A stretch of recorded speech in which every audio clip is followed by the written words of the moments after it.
الله أكبر الله أكبر. بە ئامادەبوونی ڕەجەب تەیب ئەردۆغان سەرۆکۆماری تورکیا بۆ یەکەمین جار لە دوای 86 ساڵ ئایا سۆفیا وەک مزگەوت دەرگای بەڕووی نوێژخێناندا کرایەوە و یەکەم وتار و نوێژی هەینی تێدا ئەنجام درا. أشهد أن لا إله إلا الله. دوو هەفتە لەمەوبەر سەرۆکۆماری تورکیا ئەمڕۆ ڕۆژی هەینی 24 تەمموز کە هاوکاتە لەگەڵ بەرواری پەیماننامەی لۆزانی تایبەت بە هەڵوەشاندنەوەی ئیمپراتۆریەتی عوسمانی وەک ڕۆژی کردنەوەی ئایا سۆفیا بەڕووی نوێژخوێناندا ڕاگەیاند. لە سەرتاسەری تورکیا و بەشێک لە هاوڵاتیانی گەشتیاری وڵاتانی دیکە بۆ بەشداری لە یەکەمین نوێژ و وتاری هەینی ڕویان لە مزگەوتی ئایا سۆفیای مێژووی لە شاری ئەستەنبوڵ کرد.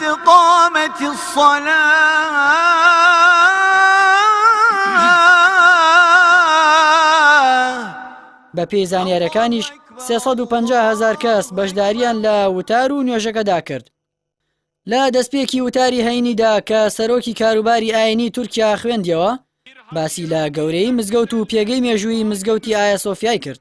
لە بەشێکی وتارەکەیدا سەرۆکی کاروباری ئاینی تورکیا ئاماژەی بەو فەرمودەی پێغەمبەری خودا کرد درودی خوای لەسەر بێت کە لەبارەی ستایشی سوڵتان محەممەد فاتیحەوە فەرموویەتی کە فەتحی شاری قوستەنتینیە ئەستەنبوڵی ئێستا دەکات و دەفەرموێت باشترین ئەمیر ئەو ئەمیرەیە و باشترین سوپاش ئەو سوپایەیە. وقال النبي صلى الله تعالى عليه وسلم لتفتحن القسطنطينية ولنعم الأمير أميرها ولنعم الجيش ذلك الجيش.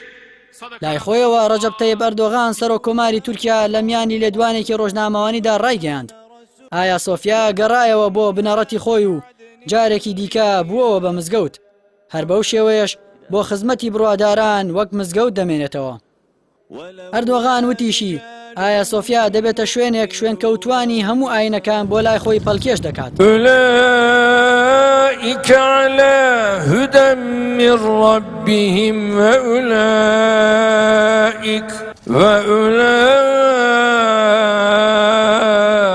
هم المفلحون.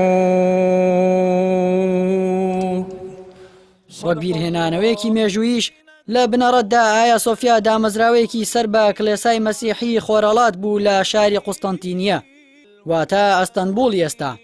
دوای فەتحکردنی ئەو شارە لە ساڵی 1453 لەلایەن سوڵتان محەممەد فاتیحەوە لەسەر پارەی خۆی و بە پێی بەڵگەنامەی یاسایی ئایا سۆفیای کڕی و کردی بە مزگەوت. دواتر لە 24 تشرینی دووەمی ساڵی 1934 بە بڕیاری کەمال ئەتاتورک دامەزرێنەری کۆماری ئەڵمانی تورکیا مزگەوتەکە گۆڕا بە مۆزەخانە.